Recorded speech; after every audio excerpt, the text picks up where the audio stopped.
안녕하세요. 혹시 여러분은 유튜브에서 톡톡 사연 말고 따로 즐겨보는 영상 혹은 채널이 있으신가요? 저는 여러 가지 요리법을 소개해주는 영상들을 주로 재미있게 보고 있어요. 그리고 아주 가끔은 연예인들의 이모저모가 정리된 영상을 보는 편이고요.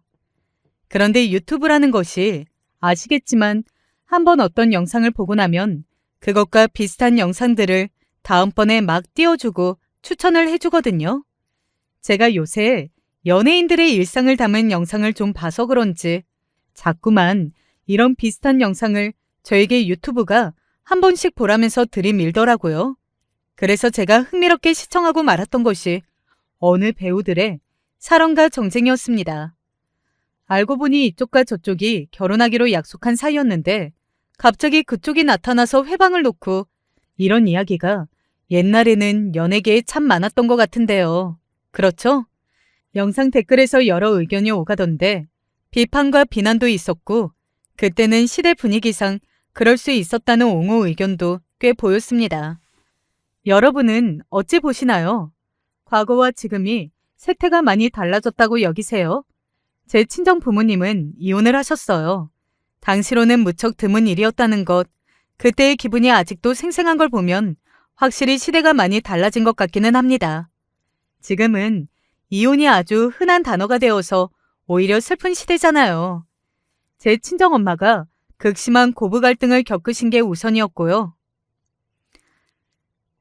가만 보면 어머님은 저를 괴롭히고 피를 말리기 위해서 태어나신 분 같으세요. 뭐라고? 가면 갈수록 기고만장해지고 목이 빳빳해지는 이 정신 나간 년 같으니라고. 너처럼 시어미에 대한 존경이 없는 며느리가 세상 천지에 어디 있는지 어디 한번 눈을 씻고 찾아봐라.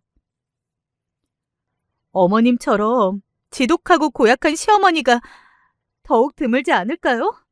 지렁이도 밟히면 꿈틀하는 법이라고 하는데 제가 언제까지이고 어머님 밑에서 참고 인내하고 찍소리도 못 내고 그래야 하는 이유는 없잖아요. 저도 처음부터 이러지는 않았어요. 어머님도 아시잖아요. 가슴에 손을 얹고 양심적으로 말씀을 해보시라고요. 어머님이 저한테 어떻게 심하게 하셨었는지 직접 한번 되짚어 보시면 제 탓은 못하시죠. 이런 똥간에 빠져 똥또 골라 죽어 마땅할 년 같으니라고. 끝까지 반성이 없구나. 어쩌다 내 귀한 아들이 너 같은 미친년을 만났는지 내가 이것만 생각하면 억울해서 밤에 잠이 안 온다. 억울해서 눈이 안 감기는데 어떻게 잠을 청하겠어? 그건 좀 곤란한데요? 눈이 안 감기시다뇨. 그런 말씀하시면서 100세까지 거뜬히 사시려고 작정을 미리 해두시는 거죠? 눈이 잘 감기셔야죠. 왜 안 감기시나요? 뭐야? 차라리 나 죽으라고 아예 고사를 지내지 그러니? 아이고야, 내 머리야. 내 뒷목, 아유. 꼭 그렇게 쓰러지시는 신용을 하시면서 마무리 지으셔야겠어요? 어쩜 그렇게 매번 똑같으세요? 질리지도 않으신가 봐. 이 대바라진 년아, 너는 죽어서 지옥불이 아니라 똥물에 튀겨질 것이다. 제가 왜요? 무슨 죄를 제가 그렇게 지었어요? 감히 내 귀한 아들을 꼬여낸 죄, 자격도 그릇도 안 되는 주제에 감히 우리 집안에 발을 들인 죄, 그게 죄지, 달리 죄야? 너는 이미 대역 죄인이야. 제가 대역 죄인이면 이 대역 죄인에게 온갖 감언 이설을 나불거려서 결혼하자고 꼬여낸 어머님 아들은 대역 죄인이 되는 건가요? 대역 죄인을 낳고 키워내신 어머님은 그러면 대역 죄인이시고요? 아니 이런 이 연병을 죽이려니 이래도 끝까지? 그리고요 어머님, 동물을 어떻게 튀겨지나요? 어머님은 부침개 할 때 기름 안 두르고 물 붓고 하시나 보죠? 아, 하기사 헷갈리실 수도 있겠네요. 부침개이든 뭐든 며느리를 작살나게 부려먹으려고 작정을 하신 뒤에 다 지시하고 명령하고 팔로 꼬집고 발로 걷어차고 그러면서 어머님은 편하게 아무 일도 안 하시고 그렇게 지내셨잖아요. 그러니까 물이 튀겨지는지 기름이 튀겨지는지 다 잊으셨을 수도 있겠네요. 제가 또 이렇게 이해를 해드려야죠. 저는 친할머니께서 뒷목을 잡으신 채 눈을 까디집으시고 주저앉으시는 것을 보고 친정엄마가 대단한 싸움꾼이라고 생각을 했었네요. 어린 제 눈에 보기에도 친할머니께서는 결단코 만만하신 분이 아니었기 때문에 그런 분 앞에 엄청나게 반격을 하시는 친정엄마가 대단해 보였어요. 하지만 알고 보니 친정엄마가 악에 받쳐서 그렇게 구시는 것에는 다 이유가 존재하였던 것이지요. 고된 시집살이를 겪으신 바 있었거든요. 처음에는 며느리로서 참는 게 능사라고 생각하셨던 게 친정엄마이셨습니다. 그러나 몇 번 인격적으로 아예 커다란 모독을 당하시는 사건이 일어났었고 결정적으로 외할머니께서 갑자기 편찮으셨는데 그때 친할머니께서 못 가게 막으셨던 거예요. 별별 핑계를 다 대시면서 친정엄마를 못 가게 막으셨던 친할머니께서는 사실 그 핑계를 가짜로 만들어내신 것이었습니다. 단순히 친정엄마를 괴롭히시기 위해서요. 그때 일 이후로 친정엄마는 눈이 제대로 돌아가게 되셨죠. 내가 참을 이유가 어디에 있어? 참으면 병만 될 뿐이지. 아예 변하게 되신 친정엄마를 이제는 아무도 말릴 수가 없었습니다. 당신이 지난 수년간 저질러 오신 수많은 잘못들이 많았던 친할머니께서는 뒤늦게 이를 빡빡 깔며 지내게 되셨죠. 이런 고부 갈등 때문에 제 친정 부모님께서 이혼을 하셨던 거냐고요? 원인 중에 하나는 맞지요. 발판이었고요. 그러나 가장 중점이 되는 원인은 따로 있었습니다. 제 친정 아버지가 가정적이고 처자식에게 잘하고 사시는 분이었다면 애초에 친정 엄마가 극심한 고부 갈등의 주인공이 되지도 않으셨을 거예요. 친정 아버지는 밖으로 잘 놔두시는 분이었습니다. 돈을 잘 버셔서 능력이 좋았던 것도 아니었고 외모가 빼어나서 인물이 좋았던 것도 아니었고요. 성격이 좋고 대인관계가 좋았는가 하면 또 그런 분도 아니었습니다. 그러니까 내가 단단히 잘못 깨었다는 거지. 제대로 내 발등을 내가 찍어버렸다는 거야. 새치엄한 당시에 번지르르하게 놀릴 줄 알았던 놈을 뭐 볼 게 있다고 내가 넘어가 버렸을까. 암만 생각해도 내가 정말 바보 천지 같았어. 한순간의 선택이 내 인생을 이토록 바꾸어 놓았을 줄 알았다면 결혼에 신중했을 거야. 그때는 왜 그렇게 세상을 보는 시야도 좁았고 생각하고 판단을 내리는 수준도 얄팍했을까. 친정엄마가 당신의 가슴을 내도록 치면서 개탄하도록 그렇게 만드실 만한 분이 바로 제 친정아버지셨어요. 좋았던 기억이든 나빴던 기억이든 어쨌든 저는 친정엄마하고는 이런저런 유년 시절의 추억이 있었는데요. 반면에 친정아버지하고는 이렇다 할 추억이 남아있지 않았습니다. 술에 취하신 채로 귀가를 하셔서 고래고래 소리를 지르시는 모습, 전혀 실현 가능성이 없이 뜬구름 잡는 성공 계획을 끝도 없이 늘어놓으시다가 결국에는 짜증으로 마무리를 하시는 모습, 거의 그런 모습만 제 기억 속에 남아있었죠. 친정엄마가 두고두고 이렇게 말씀을 하셨어요. 네 아버지라는 인간의 가장 큰 문제점이 뭔 줄 알아? 가장 최악인 바로 그 문제점은 말이지. 좋은 구석이라고는 없는 주제에 바람까지 났다는 거야. 세상에 존재하는 온갖 종류의 꼴값은 다 떨었다는 거야. 나는 그게 도저히 용서가 안 돼. 당시에 어디 화장품 공장이었던가? 그런 곳에 다녔던 어린 여자하고 친정 아버지가 바람이 났어요. 이웃 사람이 저희 집에 찾아와서 이상한 장면을 목격했다고 큰 소리 내는 바람에 친정 엄마가 아시게 되었습니다.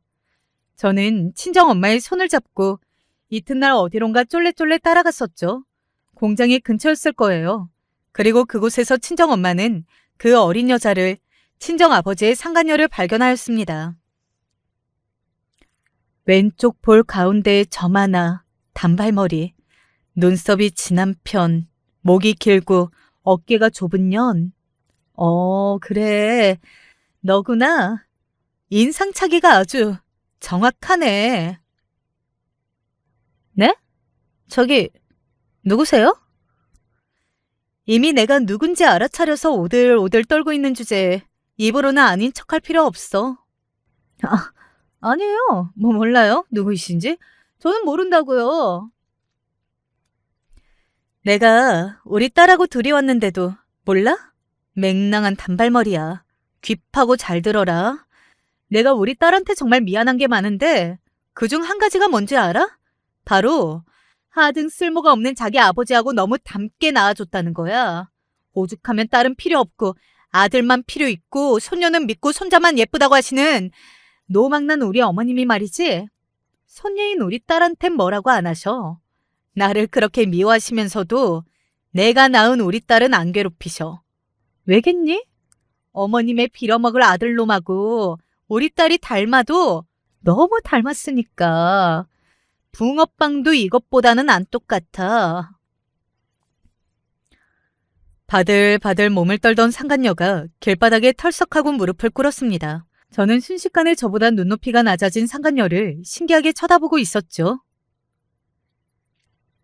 죄송합니다. 잘못했어요. 처자식이 있는 남자인 줄 몰랐습니다. 몰랐어? 정말로?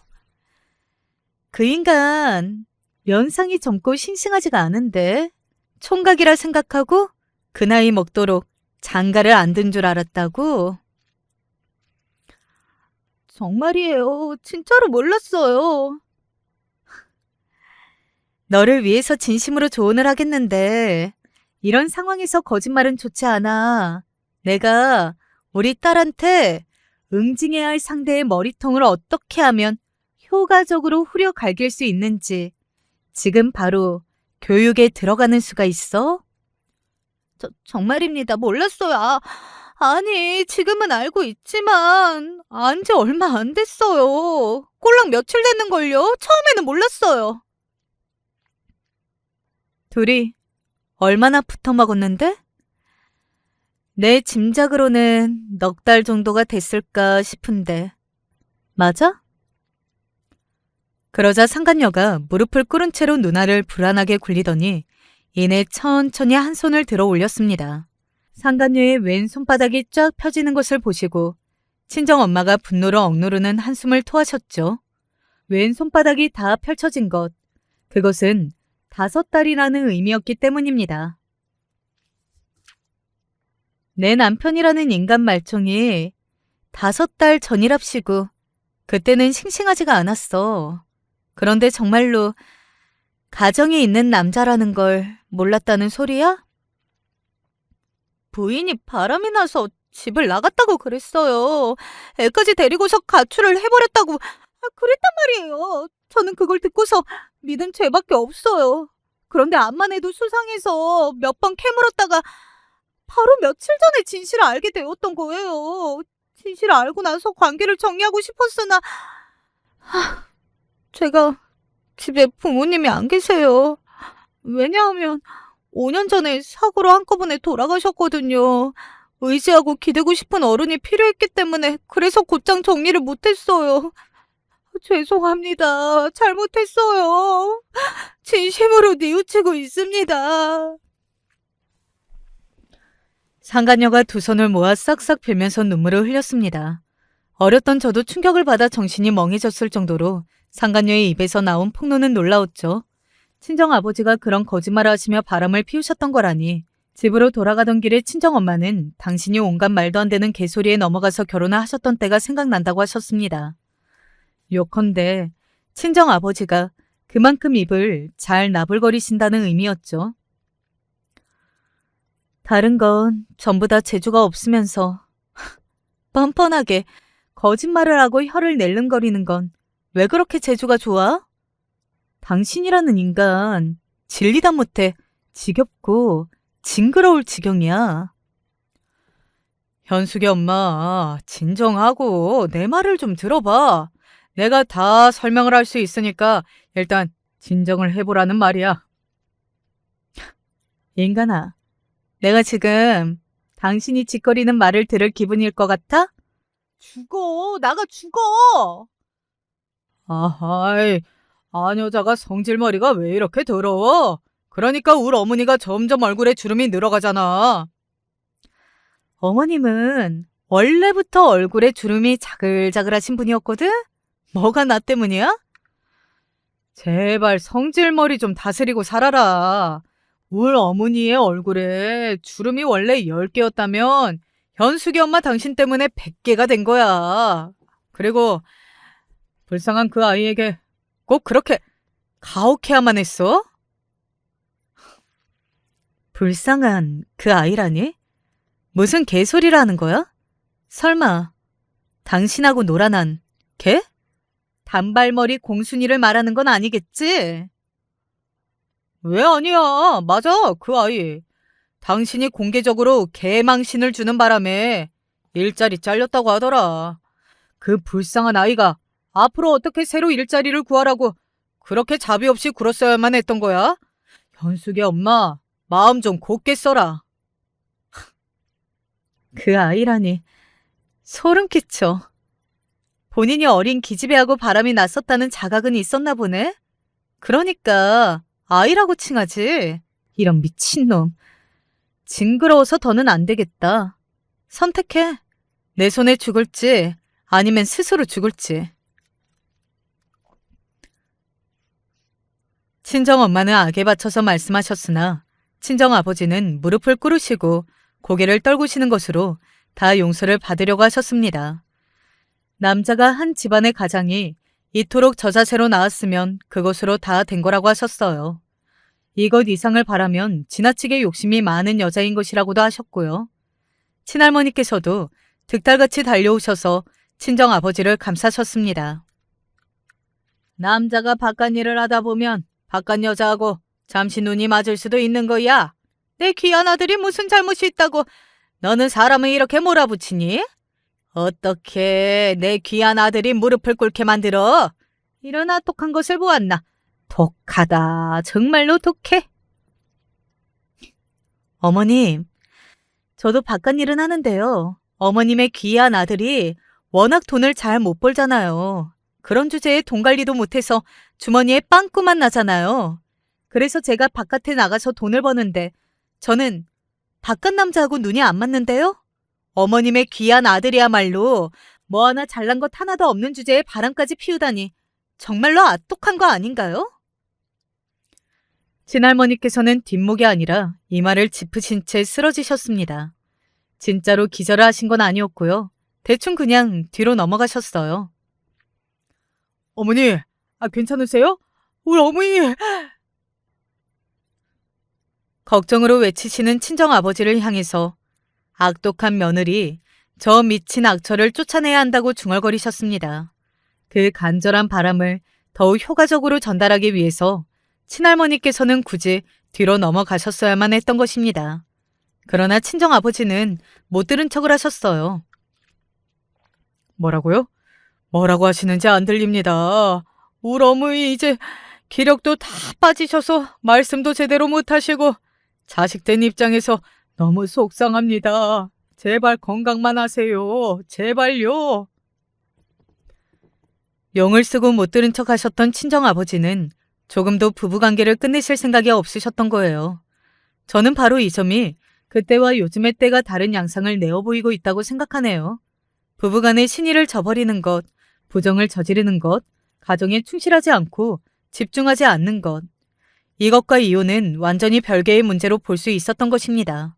그러니까 이혼이란 어떻게 하면 세상에나 이혼을 할 수가 있을까라는 개념이었죠.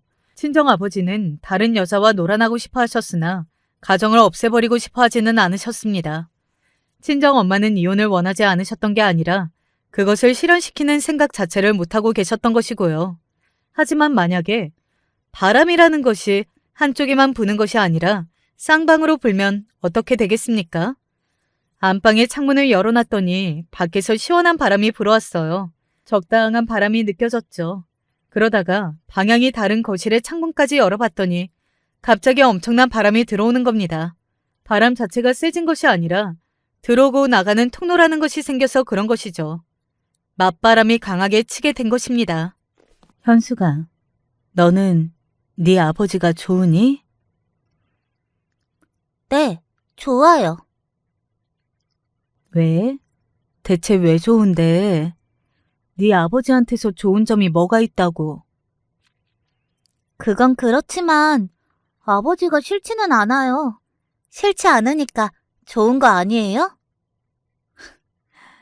그런 거라면 아무 생각이 없다고 대답을 했어야지, 이거사. 내일 너 엄마하고 어디 좀 가자. 너한테 좋은 일이 있으니까. 좋은 일? 어디로요? 혹시 시장에 가요? 장 서는 거 구경 가는 거죠? 그건 아니고 엄마가 너한테 좋은 걸 해주고 싶어서 그래. 도대체 친정 엄마의 말씀을 이해할 수가 없었죠. 의중을 파악하지 못한 채로 이튿날 저는 친정 엄마와 함께 어떤 식당 안으로 들어갔습니다. 당시에는 굉장히 세련된 멋을 내고 있던 식당이었죠. 설레서 즐거운 마음으로 자리에 앉았던 저는 맞은편의 낯선 아저씨를 보고서 어리둥절해졌어요. 아저씨는 누구세요? 인사의 현수가 네 새아버지셔. 네? 엄마, 그게 무슨 소리예요? 농담이야. 하지만 어쩌면 진담이 될 수도 있는 일이지. 저는 경악으로 입이 떡 벌어졌고 그 아저씨는 한숨을 푹 내쉬면서 친정 엄마를 향하여 제발 그 입 좀 적당히 간수하고 지내라 그러셨습니다. 분위기를 살피던 저는 그 아저씨의 정체를 의심하면서 밥을 먹었고요. 당연하게도 그 아저씨는 친정 엄마가 바람이 난 상태였습니다. 친정 아버지보다 3살이 더 적었던 그 아저씨가 어떠냐고 친정 엄마는 저에게 끈질기게 물어보셨어요. 아버지를 교체해 볼 생각이 너는 없니? 현수가, 어쩌면 이게 너한테도 아주 중요한 기회가 될지도 모를 일이야. 아버지를 교체한다고요? 엄마, 아버지가 교체를 할 수도 있는 거였어요? 어떻게 그래요? 엄마, 저는 이해가 안 돼요. 이 세상에 안 되는 게 어딨니? 현수가, 너 일전에 엄마하고 가서 봤던 그 여자 기억나지? 단발머리 공순이 언니. 네 아버지하고 바람이 났던. 네, 기억나는데요? 왜요? 그때 걔가 알려줬었잖아. 네 아버지의 추잡스러운 거짓부렁을 말이야. 뭐? 내가 바람이 나서 너하고 집을 나갔다고? 나 원참. 그거 들었을 때는 어이가 없었는데 가만히 내가 생각이라는 걸 해보니까 말이지. 그게 꼭 안 될 이야기는 아니더라. 실제로 이뤄져도 괜찮을 것 같더라. 왜 내가 진작에 그럴 생각을 못 해봤을까 싶어진 거지. 현수가, 엄마는 있지? 네 아버지 같은 인간하고 남은 인생을 계속 함께할 생각이 별로 없어. 없으면 없는 거지. 별로 없다는 건 어떤 의미예요? 어쩌면 아버지하고 계속 함께 하실 수도 있다는 거예요? 세상 일이라는 게 어떻게 될지 모르니까. 그리고 네가 만에 하나 네 아버지가 너무 좋아서 죽겠다고 그러면 너를 두고서 내가 떠나야 할지 모르는데. 그렇다고 내가 평생 너를 안 볼 수는 없으니 네가 도중에 연결책이 될 테고. 그럼 나는 네 아버지를 몇 번 보면서 살게 될 테니까 그런 의미란다. 머리가 어질어질했죠. 저절로 살려달라는 소리가 나올 만큼 머리가 어지러웠고 어찌해야 할지를 몰랐습니다. 애초에 친정엄마를 이토록 변화하게 만든 친할머니와 친정아버지가 잘못을 지니고 계신 것인지 아니면 친정엄마가 해도 해도 너무하신 분인 것뿐인지 저는 알 수가 없었어요. 아버지를 교체할 수도 있다는 친정엄마의 발언이 당시에 저로서는 곱씹을수록 충격적이고 무서웠던지라 한동안 불안으로 사방팔방 눈치를 보면서 지냈습니다. 그건 어쩌면 친정아버지를 향해서 제 딴에는 나름 큰일이 생겼어요 라는 것을 알려드리려는 시도였을 수도 있습니다. 그러나 소용이 없었어요. 왜냐고요? 친정아버지가 바람이 나셨기 때문입니다. 공장에 다녔던 어린 나이의 단발머리 그 상간녀는 아니고요. 새로운 상간녀의 등장이었죠. 이웃은 아니고 딴 동네에 사는 사람인데 시장 등지에서 오며 가며 마주쳤던지라 보게 되면 인사를 하고 안면이 있던 존재가 알려주는 바람에 그게 밝혀졌습니다. 불쌍한 그 아이라고 칭할 정도로 새파랗게 어린 년하고 놀아날 때는 언제이고 이번에는 뭐야? 나보다 한 살이 더 많은 여자라니. 결혼을 했지만 그 남편이 어린아이하고 같이 사고를 당하는 바람에 일찍이 과부가 된 여자라니.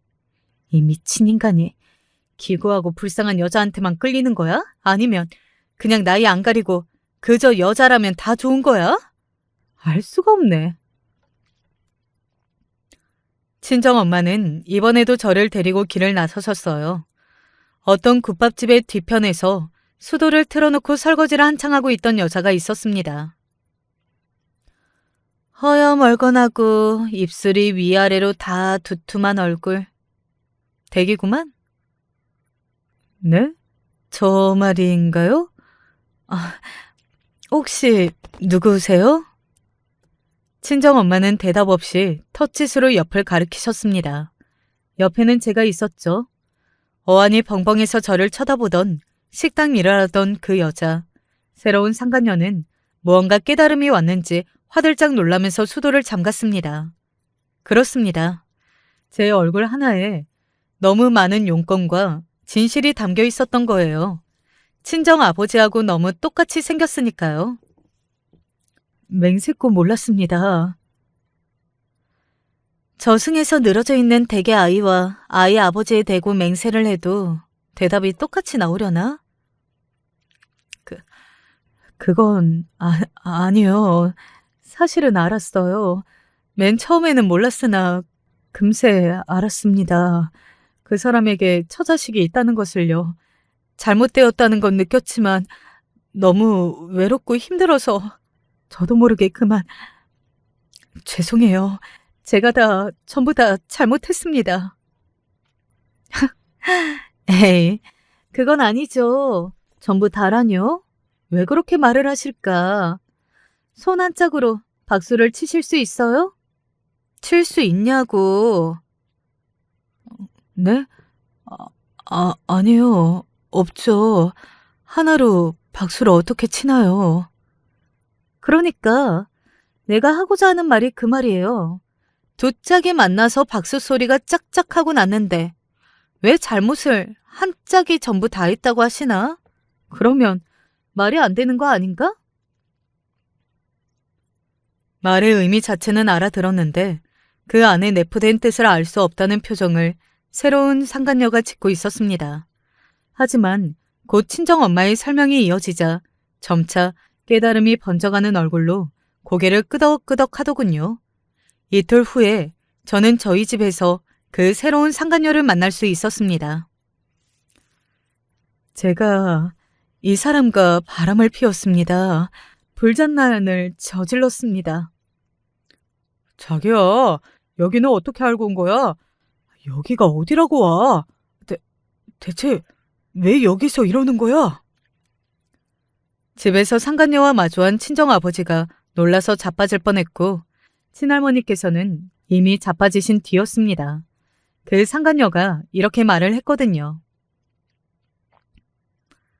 저는 이 사람에게 가정이 있다는 것을 알았으면서도 멈출 수가 없었어요. 남편과 아이가 저 세상으로 떠나고 너무 헛헛하고 괴로웠는데 그걸 달래준 사람이었어요. 놓을 수가 없습니다. 부디 허락해 주세요. 이 사람을 떳떳하게 계속 만나고 싶습니다. 무슨 허락을 해달라는 거야, 도대체가. 며느리랍시고 있는 년이 제정신이 아닌데. 아휴, 이것도 아주 만만치 않게 제정신이 아닌 것이 굴러 들어왔잖아. 충격에 휩싸인 친할머니께서 자빠지셨고 그 사태에 친정아버지는 당황하셔서 우왕좌왕하시고 새로운 상간녀는 허락해달라며 울고 그리고 마지막으로 친정엄마는 남몰래 씩 웃고 계셨습니다.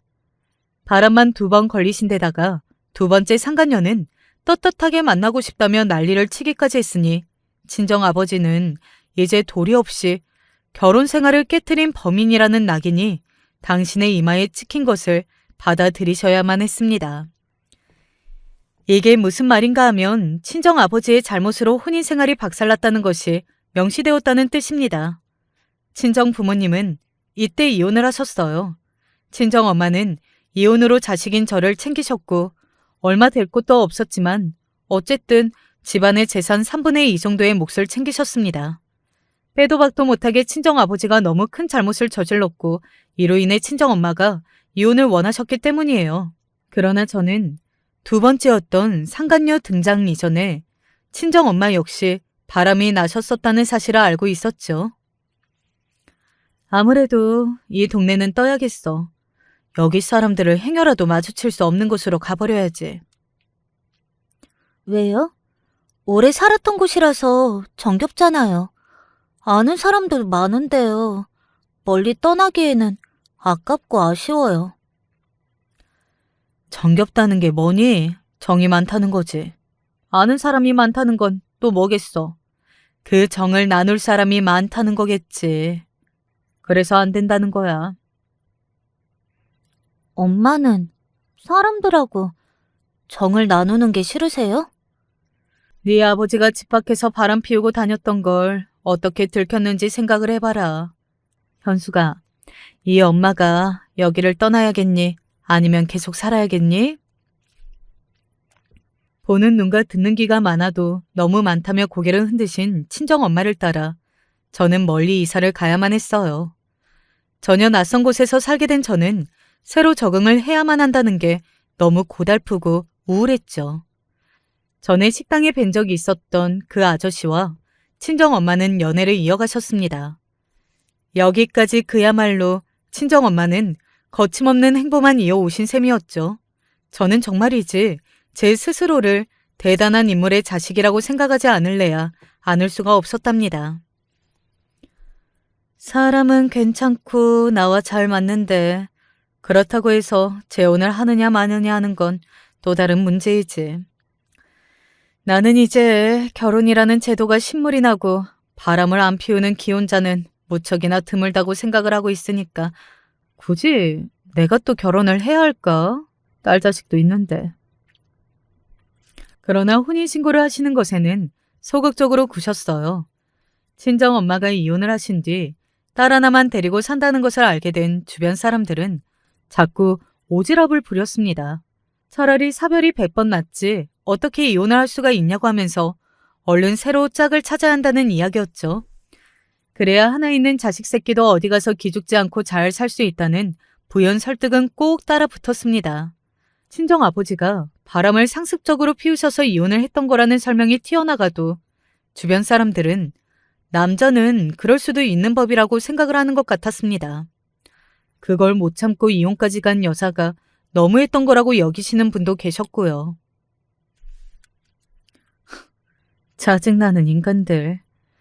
자기네들이 내 인생을 대신 살아줄 것도 아닌데 참견질만 더럽게 해댔네.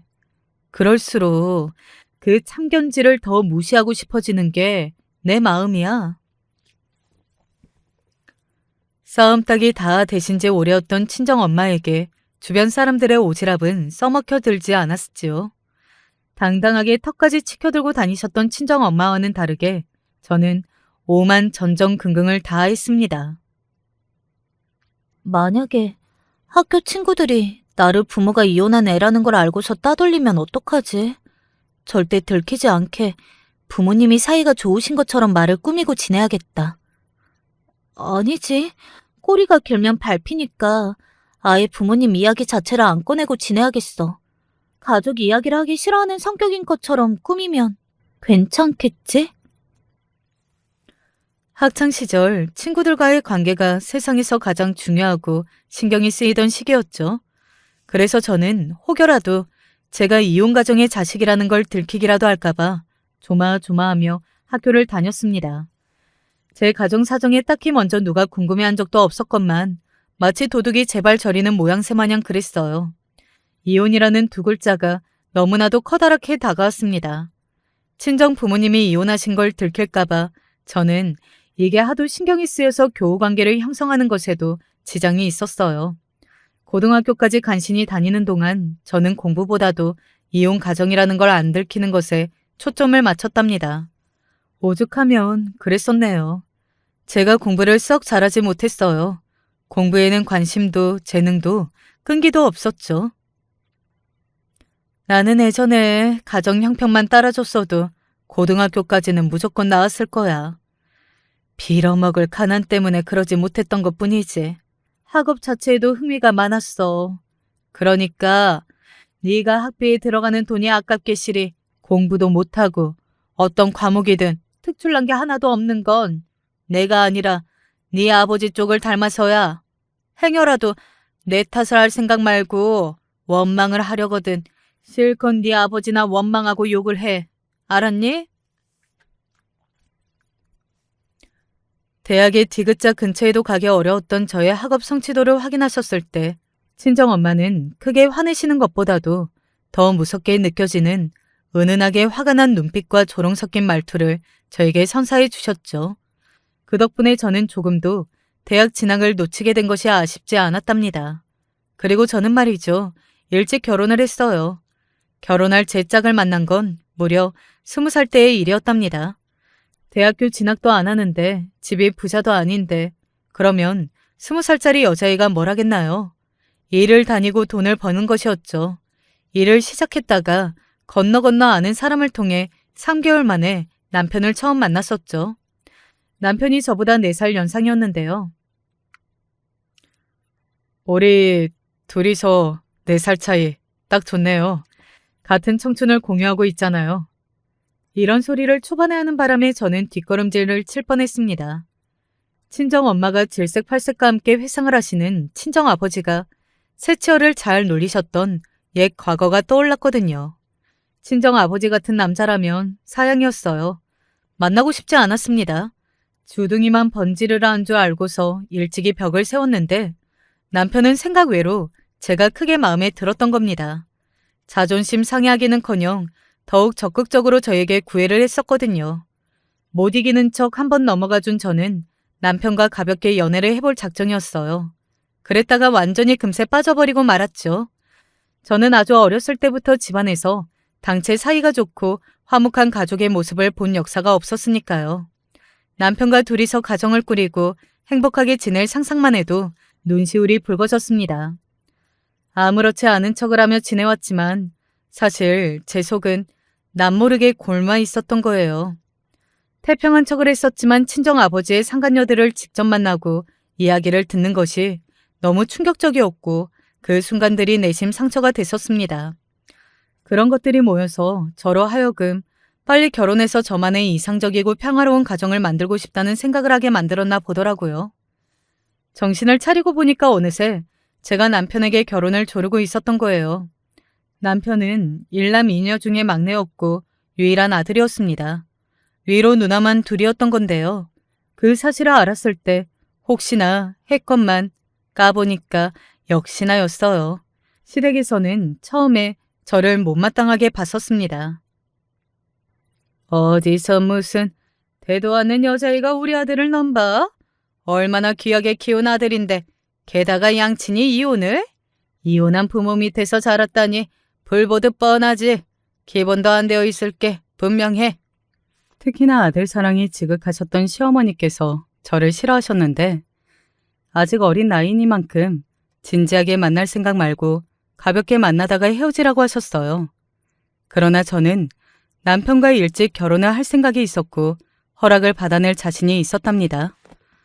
아들만 유독 귀하게 여기신다는 점에서 친할머니가 떠올랐기 때문에 저는 시어머니께서 대강 어떠하신 분인지 알 수 있었고요. 이 점을 이용해서 시어머니의 비위를 잘 맞췄습니다. 친정엄마가 당신의 말씀을 받아칠 때마다 그것을 친할머니께서는 가장 극도로 혐오하셨기 때문에 저는 반대로 웬만해서는 말대꾸를 하지 않았어요. 대꾸를 하고 싶거든 그걸 기억해놨다가 대화가 끝나고 몇 분이 흐른 다음에 따로 시어머니께 그 부분에 대해 말씀을 드렸어요. 그러자 저를 무척이나 예의 바른 어린 아가씨로 인식을 하시기 시작하셨고요. 또한 시아버지께서 예전에 바람을 피우신 적이 있었더라고요. 어찌 보자면 제 친정 아버지보다 한술 더 뜨신 듯 싶었어요. 왜냐하면 시아버지께서는 옛날에 두 집 살림을 하신 바 있었기 때문입니다.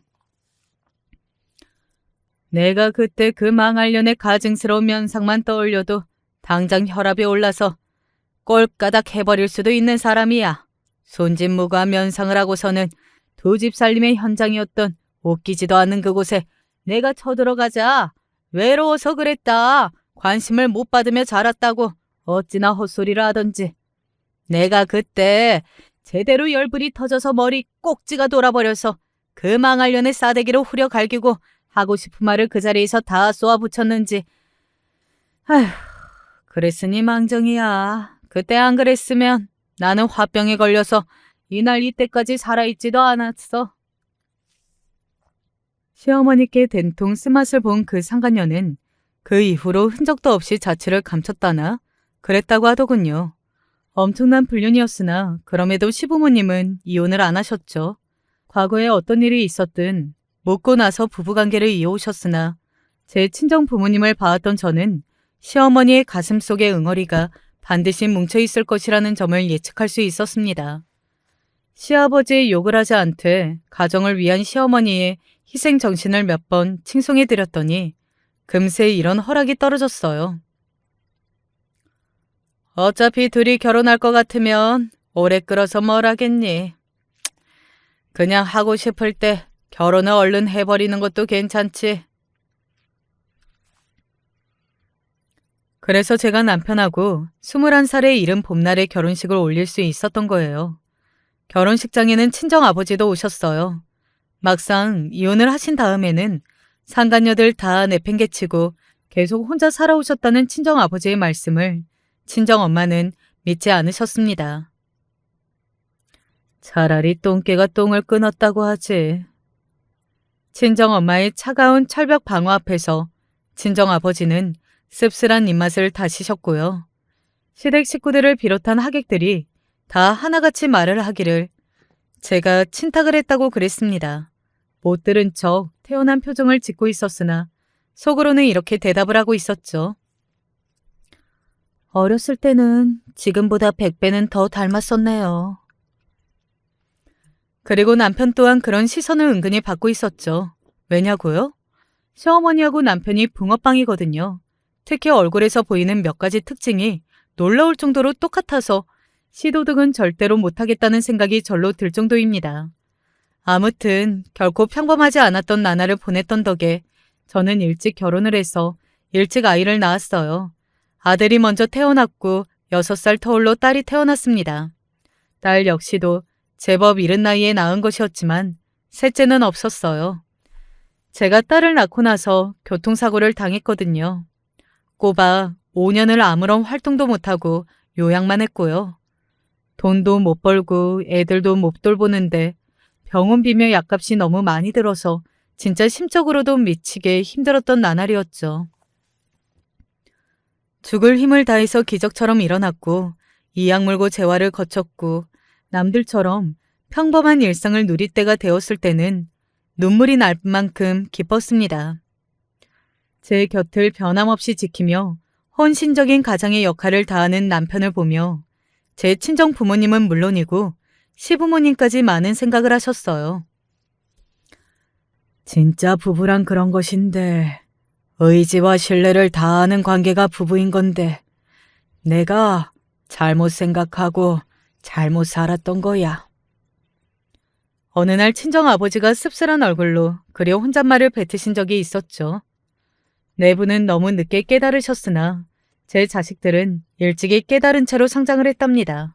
저희 아들 워낙에 사고방식이 바람직하고 건실해서 그런지 여자들한테 인기가 항상 많았죠. 괜찮은 남자가 보이면 얼른 채워가고 싶은 게 여자들 마음이잖아요. 제가 남편과 일찍 결혼하기로 마음을 먹었듯 예비 며느리도 그랬던 모양입니다. 저희 아들하고 후딱 결혼해버리고 싶다면서 난리였어요. 하지만 저는 아들을 통해 그 집안이 굉장히 유복하게 잘 산다는 것을 알고 있었고 그 점이 조금은 걱정이었습니다. 그 부친이 갑자기 심장마비로 돌아가셔서 예비 며느리는 모친만 계셨고요. 외동딸이라서 보통 애지중지 자란 게 아닌 듯 했네요. 저희 부부는 아들만 원한다면야 결혼에 찬성이라고 뜻을 밝혀주었으나 과연 어찌 될지 결혼까지는 확신하지 못했는데 상대 측에서 일단 상견례부터 갖자고 의견을 보내왔어요. 서로를 잘 모르고 자식들끼리는 무척 결혼하고 싶어하고 이런 상황이니까 일단은 만나서 대화도 나누어 보고 이런저런 조율도 하자는 취지였죠. 그렇게 날짜가 급히 잡혀서 긴장하고 준비할 새도 없었네요. 그런데 하필 당일에 남편이 갑자기 일이 생긴 거예요. 남편이 그때 자판기 설치, 수리 일을 하고 다녔거든요. 자판기가 작동이 안 된다는 연락이 와서 그쪽을 수리하러 혼자 길을 나섰습니다. 저녁까지 시간도 넉넉했으니 걱정은 안 하고 있었어요. 하지만 상견례 시간을 30분 남겨두고 남편한테서 연락이 온 겁니다. 요 앞에 지금 사고가 났어. 크게 난 것 같은데 지금 10분 넘게 도로가 꽉 막혔고 꼼짝을 안 하네. 아무래도 좀 늦을 것 같은데 어떡하지? 목소리만 들어도 걱정이 뚝뚝 묻어나는 남편에게 저는 그럼 어쩔 수 없는 일 가지고 꼬투리를 잡는 사람은 없으니까 안전운전해서 오라고 해줬죠. 하지만 있더라고요. 이런 걸로 꼬투리를 잡는 사람이 교통사고가 나서 늦어요? 참나. 아무리 그래도 상견례 자리인데 이거 너무 가볍게 여기신 거 아닌가요? 아닙니다. 저희가 오늘을 얼마나 학수고대하면서 걱정을 하고 긴장을 하고 그랬는데요. 설마 교통사고가 날 줄 어떻게 예상했겠어요? 애초에 자판기 수리인지 뭔지 아는 걸 하러 갔으니까 이런 상황이 벌어졌죠. 그게 이 자리를 가볍게 여긴 게 아니라면 대체 뭔가요? 이런 기본적인 예의는 누가 알려줘서 아는 게 아니라 당연히 알고 있어야 하는 건데 격떨어져. 이래서 근본 없는 집안하고는 엮이면 안 되는 거야. 예비 사도는 말씀을 맺으며 당신의 딸을 째려보셨습니다. 그러자 예비 며느리가 민망과 분노가 동시에 차오른 기색으로 얼굴이 달아올랐고요. 저는 예비 사돈의 언행에 불쾌해졌으나 아들 쪽이 더 신경이 쓰여서 제가 차마 기분 나쁘다는 티도 못 내고 입만 꾹 다물고 있던 바로 그때였어요. 아이고, 안녕하십니까. 제가 많이 늦었습니다. 죄송합니다. 남편이 와서는 가쁜 숨을 얼른 고르고 정중하게 고개를 숙였습니다. 저는 방금까지 이곳 상황을 알리 없는 남편이 예의를 차려 인사하는 모습에 가슴이 아팠고 속으로 한숨이 나왔죠. 아니나 다를까 예비 사도는 코웃음을 쳤습니다. 죄송하다고 하면 다가 아니죠. 세상에는 그런 걸로 무마할 수 없는... 어라... 잠깐... 어디서 배웠더라? 신랄하게 짓거리던 예비 사돈의 기세가 갑자기 확 꺾였고 표정 또한 삽시간에 어두워졌습니다. 저는 의문스럽게 예비 사돈과 남편을 번갈아 쳐다봤어요. 어느새 예비 사돈은 고개를 갸웃하면서 자리에서 천천히 일어나고 있었고요. 네? 저를요? 그럴 리가 없을 텐데 적어도 제 기억에는 없습니다. 뭔가 잘못 생각하신 듯합니다. 낯이 익는데 옆으로 기다란 눈썹 모양, 동그란 눈, 짧은 코, 입술은 크고. 예비 사돈이 홀린 듯 중얼거리는 걸 들은 저는 문득 옛날 친정엄마가 떠올랐습니다. 정확히 상간녀를 찾아내셨던 건 외모적 특징을 딱딱 외우고 계셨기 때문이었어요. 그래서인지 저도 모르게 예비 사돈을 향해 이렇게 말을 뱉었습니다. 이 사람이 자기 모친하고 똑같이 생기기는 했어요. 저희 시어머니하고 얼굴이 정말 많이 닮았거든요. 그리고 저는 말이 끝나자마자 놀라서 입을 틀어막아야 했습니다. 왜냐하면 예비 사돈이 충격을 받으신 듯 비틀거리다 그대로 나자빠졌기 때문이에요. 옛날에 친할머니 이후로 저렇게 나자빠지는 사람은 직접 처음 보는 것이었죠. 순식간에 상견례장은 비명의 현장이 되었습니다. 엄마, 왜 그래? 엄마, 괜찮아? 자기야, 구급차 좀 불러줘. 예비 며느리가 울부짖자 재빨리 아들이 구급차를 불렀어요. 이게 다 무슨 일인가 싶어서 저희 부부는 발을 동동 굴렀고요. 구급차에 실리기 전 예비 사돈은 희미하게 눈을 뜨시더니 남편을 쳐다보시고는 거친 숨을 토하시며 발작을 하셨죠. 그런 걸 봤는데 어떻게 두 다리 뻗고 잠을 자겠나요? 예비 사돈의 상태가 어떤지 걱정하며 기다리는 수밖에 없었습니다. 그리고 생각지도 못한 전개가 펼쳐졌죠. 예비 며느리와 제 아들은 예비 사돈의 요청하에 잠시 자리를 비웠고요. 그러자 예비 사돈이 갑자기 제 시어머니 사진을 보고 싶다고 하신 겁니다. 휴대폰으로 찍은 사진이 있었기에 궁금증을 안고 그걸 예비 사돈께 보여드렸죠.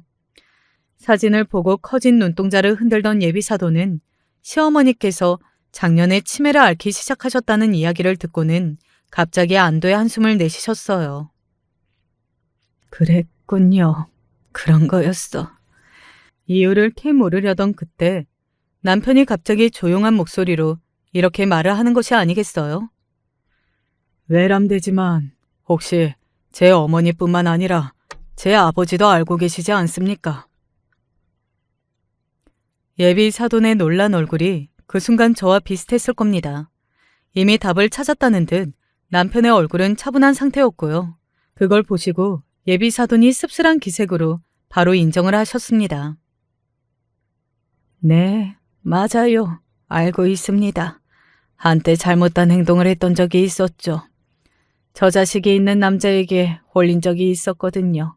그랬다가 그 부인에게 걸려서 죽도록 얻어맞고 무시무시한 경고까지 들었었는데 그게 너무 강렬했던 충격으로 남아있어서 그런지 나쁜 만남을 가졌던 남자의 얼굴은 흐릿한데 그 남자의 부인 얼굴은 또렷하게 기억나지 뭔가요. 이건 제가 치매를 앓게 되지 않는 이상 기억에서 지워지지 않을 거예요. 기가 막히게도 예비 사돈이 바로 그 옛날에 시아버지와 바람이 났다가 시어머니께 응징을 당했던 바로 그 상간녀였던 거예요. 아직도 그때만 떠올리면 몸에 한기가 든다며 예비 사돈이 눈을 질끈 감았습니다. 저는 이 황당한 인연을 어쩌면 좋나 싶어서 남편을 쳐다봤죠. 남편은 솔직히 놀라긴 했으나 개의치 않는다는 눈빛을 하고 있었어요. 당사자들이 좋다고 하면, 결혼하고 싶어 죽겠다고 하면 저는 그렇게 하도록 부모로서 응원해주고 지지해줘야 한다고 생각합니다. 망설임 끝에 저는 그런 의견을 내놓았죠. 그 순간 그냥 치매가 온 시어머니나 돌아가신 지 3년이 넘은 시아버지의 얼굴은 안 떠오르고 예비 며느리와 손을 꼭 잡고 있을 아들의 얼굴만 떠올랐거든요. 예비 사돈은 눈을 꼭 감으신 채로 고개를 여러 차례 끄덕이셨습니다. 여자 혼자 딸 하나 키우기가 힘들더라고요. 돈이 문제가 아니라 세상이 참 그렇더라고요. 힘들게 키운 딸이라서 그런지 일찍 보내기가 아깝다는 마음이 앞서서 두 분께 모래를 범했습니다. 죄송합니다.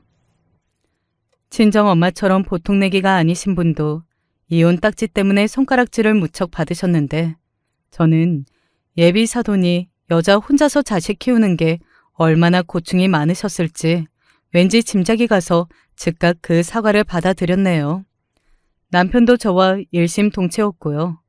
그렇게 제 아들을 너무나도 사랑해주고 그만큼 자기 시댁에도 잘하는 어여쁜 며느리를 저는 얻게 되었답니다. 많은 걸 겪으며 살아왔는데도 다 알 수 없는 게 사람 마음이고 인간관계라는 생각이 드네요. 여러분은 사람 마음을 완전히 다 믿을 수 있다고 생각하시나요? 저희 집은 어렸을 때부터 무척이나 가난했습니다. 엄마, 아빠, 그리고 첫째 딸인 저와 두 동생, 이렇게 5가족이 살기에 단칸방은 너무나 작았죠. 사실 처음부터 저희 집이 이렇게 가난했던 것은 아닙니다. 엄마는 전업주부고 아빠는 사업을 하셨는데 제가 초등학교에 들어갈 때까지만 해도 저희 집은 오히려 여느 집들 부럽지 않을 정도로 잘 살아서 저는 예쁜 옷은 물론이고 먹고 싶은 것도 마음껏 먹으면서 부잣집 딸내미로서의 삶을 살았어요. 하지만 그 행복은 오래가지 않았죠. 영영 부자로 살 수 있을 것 같던 저희 집은 아버지의 사업이 망함과 동시에 거의 길거리에 나앉을 지경까지 오게 되었어요. 저는 물론이고 아직 어렸던 동생들 반까지 다 따로 있을 정도로 큰 집에 살았었는데 빚 때문에 그 집은 날아가고 저희는 졸지에 낡고 허름한 단칸방으로 옮겨 살 수밖에 없었죠. 그 방은 5식구가 발 뻗으면 끝나는 아주 작은 단칸방이었습니다. 한창 어렸을 때는 저도 철이 없어서 그런 상황을 견디기가 힘들었던 것 같아요. 불과 얼마 전까지만 했어도 동네 아이들이 다 저를 부러워하고 제 주변을 맴돌면서 맛있는 것도 얻어먹으려고 하고 다 저랑 친하게 지내려고 했는데 저희 집이 쫄딱 망한 뒤에는 아무도 제 주변에 오지 않았어요. 저는 어린 마음에 부모님이 원망스러워서 학교 안 가겠다고 떼를 쓰며 울기도 했고 원래의 집으로 돌아가게 해달라고 말하기도 했습니다. 부모님은 그런 저를 혼내면서도 내심 미안한 마음에 눈물을 보이곤 하셨어요. 그러던 어느 날 부모님이 제안을 하셨어요. 혜진아, 엄마랑 아빠랑 같이 이사 갈까? 지금 생각해보면 오래 살아왔던 동네였던지라 저희 집을 모르는 집은 거의 없었고 이런 상황에서 저는 물론 부모님들 역시 예전처럼 이웃들을 보기에는 여러모로 겸연쩍으셨던 것 같아요. 저도 형제들도 무조건 이사 가겠다고 고개를 끄덕였죠. 그렇게 저희는 정든 집을 떠나서 아버지의 고향으로 내려가게 되었어요. 전 태어나면서부터 쭉 서울에서 살았기 때문에 인생에서 시골에서 살아본 것이 그때가 처음이었어요. 밖에 나가면 몇 걸음 채 걷지 않아도 온갖 편의시설이 있던 서울과 달리 아빠의 고향은 가까운 가게를 가려면 30분은 걸어야 할 정도로 주변 상황이 열악했어요. 처음엔 그런 점들이 무척이나 불편했지 살다 보니 어려서 그런지 또 적응이 됐어요. 논밭을 걷는 것도 재미있었고 졸졸 흐르는 개울물에 발을 담그는 것도 좋았어요. 산에 올라가 열매를 따거나 떨어진 밤을 줍는 재미도 쏠쏠했고요. 게다가 전학 간 학교에서는 제가 못 사는 편이었음에도 불구하고 다들 비슷한 형편대의 아이들만 있던지라 오히려 서울에서 살다 절 모두 신기하더라고요. 내심 그게 기분이 좋아서 전 줄곧 시골 애들 사이에서 대장 노릇을 했고 그렇게 학교 생활을 하다 보니 어느새 불편함은 금방 잊고 시골 생활에 푹 빠지고 말았죠. 저희 부모님은 아빠 고향에 가자마자 작은 식당을 차렸습니다.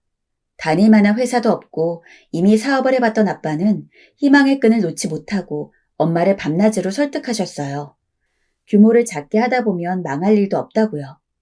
엄마는 걱정 어린 마음으로 한동안 아빠의 사업을 반대했지만 아빠가 하도 끈질기게 사업 이야기를 하다 보니까 결국 이야기나 들어보자며 아빠의 사업 계획에 대해서 대화를 나누었습니다. 아빠가 생각하신 것은 감자탕집이었죠. 시골 특성상 할아버지 할머니들이 많은데 그 정도 연령대의 사람들이 좋아하는 것 중 하나가 감자탕이며 특히 안에 고기가 있으니까 애들도 감자탕은 잘 먹을 테니 이런 시골에서 장사를 하려면 딱 그런 메뉴가 좋다는 이야기였습니다. 엄마도 사실 별다른 수가 없었던지라 결국 이번에도 망하면 앞으로 사업은 절대 안 될 줄 알아요. 라며 아빠를 도와서 감자탕집을 여는 것을 도왔습니다. 덕분에 저희는 어릴 때 감자탕은 왕창 먹었네요.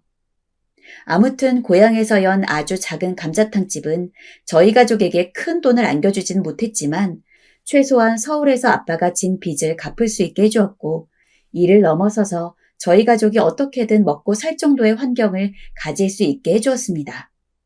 풍족하진 않았지만 잠시 단칸방에 살았던 시절과는 비교도 할 수 없을 정도로 편했어요.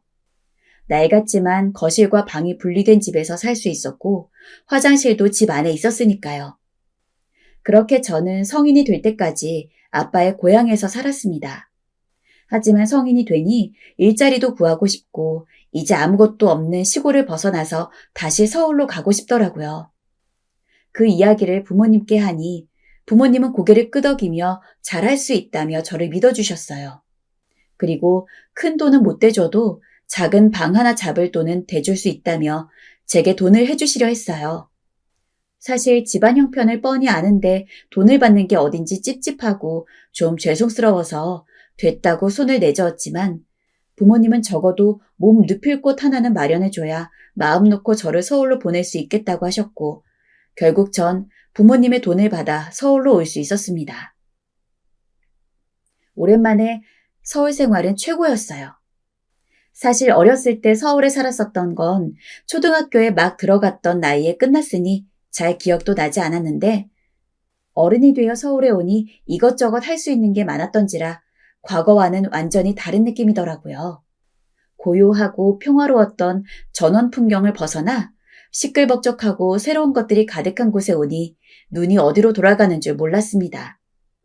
하지만 기쁨도 잠시 저는 서울에서 먹고 살기 위해 돈을 마련해야 했어요. 당장 집 월세를 내야 했고 생활비도 벌어야 했습니다. 서울에서 먹고 사는 것은 무척이나 어려웠습니다. 집에 있을 때야 간혹 부모님의 감자탕집을 돕는 일 정도만 했지 제 생활에 필요한 돈은 전부 부모님이 마련해 주셨는데 서울에 오고 나니까 이제 모든 걸 제 힘으로 처리해야 한다는 부담감이 상당했어요. 게다가 물가가 어쩜 그리 비싼지 시골이랑 비교도 할 수 없을 정도였죠. 그렇기 때문에 전 쉬는 시간 없이 꾸준하게 일을 해야 했습니다. 처음에는 취직도 안 돼서 근처 햄버거집에서 알바를 하며 생계를 유지했고 나중에는 그것도 모자라서 남는 시간에 편의점 아르바이트까지 병행했어요. 밥은 남은 햄버거나 아니면 편의점 폐기 삼각김밥으로 해결하곤 했어요. 그렇게라도 하지 않으면 값비싼 서울 월세를 감당할 수가 없었죠. 하지만 전쟁통에도 연애를 하고 결혼을 한다잖아요. 먹고 사느라 바쁜 와중에도 전 연애를 시작하게 됐습니다. 제가 일하는 햄버거집에 자주 오던 손님이었어요. 매일 같은 시간에 방문을 하는지라 저도 그쪽도 서로 얼굴이 익을 수밖에 없었는데 어느 날은 계산을 끝냈는데도 가지 않고 제 앞에 버티고 서 있더라고요. 손님, 뭐 필요한 거 있으세요? 아르바이트 안 하는 날이 언제예요? 네? 당황했습니다. 키도 훤칠하고 얼굴도 멀끔하게 생긴 서울 남자에게 대뜸 고백을 받은 건 처음이었거든요. 심장이 절로 춤을 추더라고요. 저는 침을 꿀꺽 삼키곤 그 남자와 약속 날짜를 잡았습니다.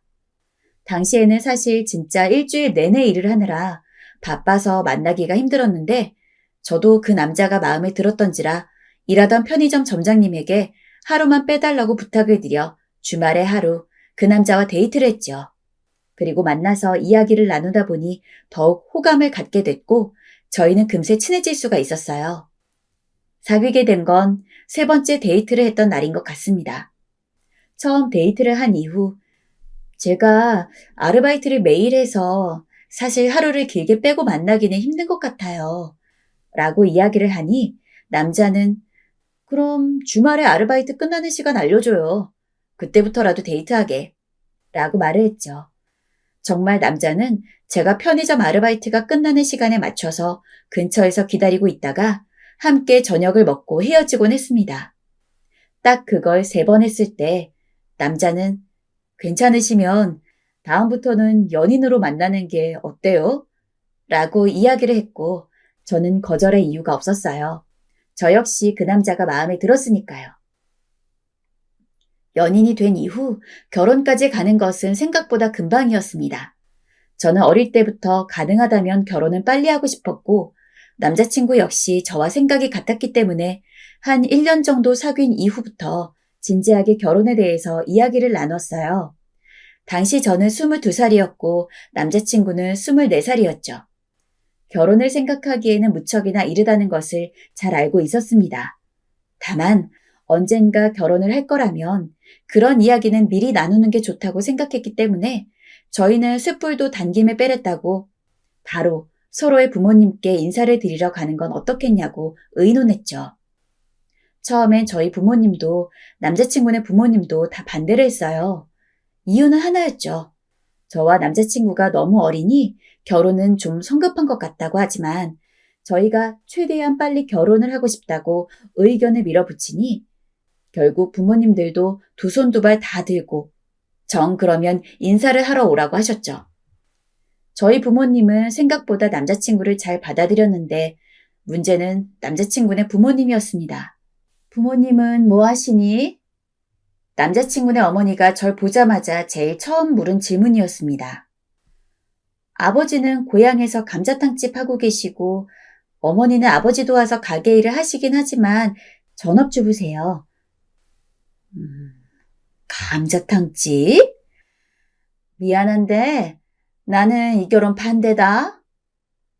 네? 갑작스러운 예비 시어머니의 발언에 저는 당황을 해 남자친구를 쳐다보았습니다. 남자친구도 만만치 않게 당황했는지 얼굴이 붉어졌어요. 들었는지 모르겠지만 우리 애아빤 은행 지점장이었어. 넌 결혼을 뭐라 생각하는지 모르겠지만 나는 결혼이라는 게 집안끼리의 결합이라고 생각한다. 집안도 서로 수준이 맞아야 결혼으로 넘어갈 수 있는 거 아니겠니? 그래야 너도 내 아들도 행복할 거다. 미안하지만 네가 헛걸음을 한 것 같구나. 돌아가거라. 내 집안에 시골에서 감자탕집이나 하는 부모 딸을 들일 순 없구나. 솔직히 기분이 무척 나빴습니다. 은행 지점장이 무슨 일을 하는지는 잘 몰랐으나 설사 엄청난 직업이라고 하더라도 면전에 대고 저와 저희 부모님이 하시는 일을 좋지 않게 이야기를 하니 너무 화가 나더라고요. 남자친구가 예의 없게 그게 무슨 소리냐며 화를 대신 내지 않았다면 아마 제가 먼저 화를 냈을 겁니다. 하지만 남자친구네 어머니가 그렇게 모진 말을 했는데도 불구하고 마음 한편 남자친구랑 결혼하고 싶다는 생각은 없어지지 않았어요. 당시 저는 남자친구를 너무 사랑하고 있었고 이 사람 놓치면 안 된다는 생각이 들었거든요.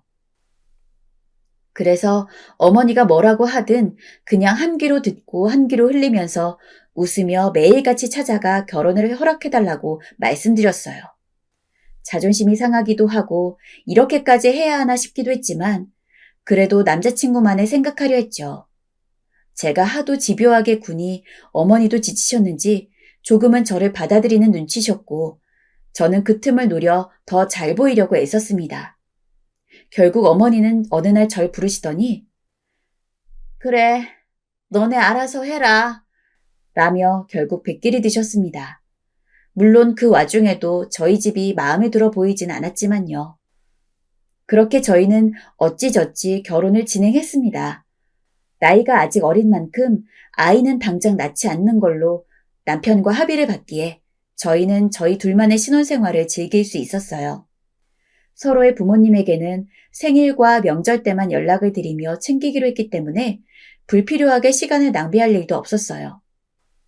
시댁을 자주 가지 않으니까 결혼 생활은 역시나 평화롭더라고요. 간혹 시부모님, 특히 시어머니가 연락을 자주 하긴 했지만 잠깐 전화를 받거나 하는 일은 크게 어렵지 않았습니다. 그렇게 얼마 안 되는 신혼을 즐기다가 곧 저희 엄마의 생일이 다가오게 됐습니다. 감자탕집 때문에 저희 부모님은 여전히 아빠 고향에 있었고 그해 저희는 엄마 생일에 맞춰서 차를 타고 아빠 고향으로 내려갔죠.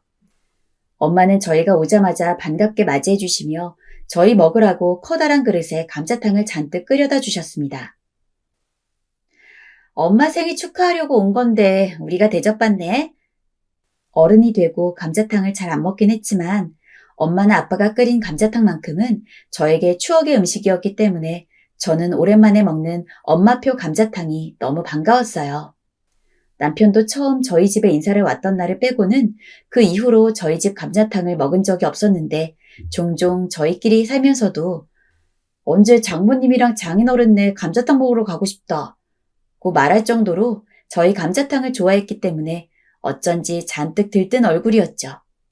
그리고 아니나 다를까 남편은 저희 엄마가 끓여준 감자탕에 밥을 무려 3공기나 비웠습니다. 그릇에 구멍이 나는 거 아닌가 싶을 정도로 숟가락으로 밥알 하나하나 남기지 않게 하기 위해 싹싹 긁었죠. 그 많던 감자탕이 남편 숟가락질에 전부 동이 났습니다. 와, 장모님, 진짜 너무 맛있어요. 진짜 거짓말 안 하고 정말 맛있어요. 제가 먹어본 감자탕 중에 정말 단연 최고예요, 장모님. 일반적으로 이런 식으로 칭찬을 하면 그냥 빈말이구나 생각할 수 있겠지만 저희 남편 앞에 놓인 빈 밥그릇들을 보면 절대 빈말로 받아들일 수가 없었죠. 남편은 평소 입이 짧은 편이라 제가 뭘 차려줘도 맛있게는 먹을지언정 많이는 먹지 않는 편이었기에 저도 남편이 이렇게 잘 먹는 모습을 본 건 낯설 지경이었습니다. 처음 인사드리러 왔을 때도 장모님이 끓여준 감자탕이 너무 맛있었는데 그때는 긴장해서 말씀 못 드렸어요. 남편이 하도 칭찬을 하니 엄마는 우리 사위가 기분 좋은 말도 잘하네 라며 엄청 좋아하셨습니다. 그런데 그때 남편이 갑자기 조금은 생뚱맞은 제의를 하더라고요. 장모님, 혹시 장인어른만 괜찮으시면 저희 사는 동네로 와서 감자탕집 차리는 건 어떠세요? 너희들 사는 동네로? 에이, 무슨. 여기 시골 사람들이나 좀 먹어줄 만한 수준이지. 서울 사람들은 깍쟁이들이라서 이런 거 별로 안 좋아해. 아니에요. 장모님이 요리 솜씨면 정말 대박 날 것 같은데요? 저만 먹기 아깝고 장사도 잘 될 것 같아요. 솔직히 남편이 그렇게까지 제의를 할 줄은 몰라 너무 놀랐습니다. 남편은 빈말을 하는 성격이 아니었기 때문에 이런 식으로 이야기를 한다는 건 정말 그랬으면 좋겠다는 마음이 있기 때문이거든요. 남편은 저와 집에 돌아가서도 저희 부모님의 감자탕집에 대해서 계속 이야기를 하더라고요.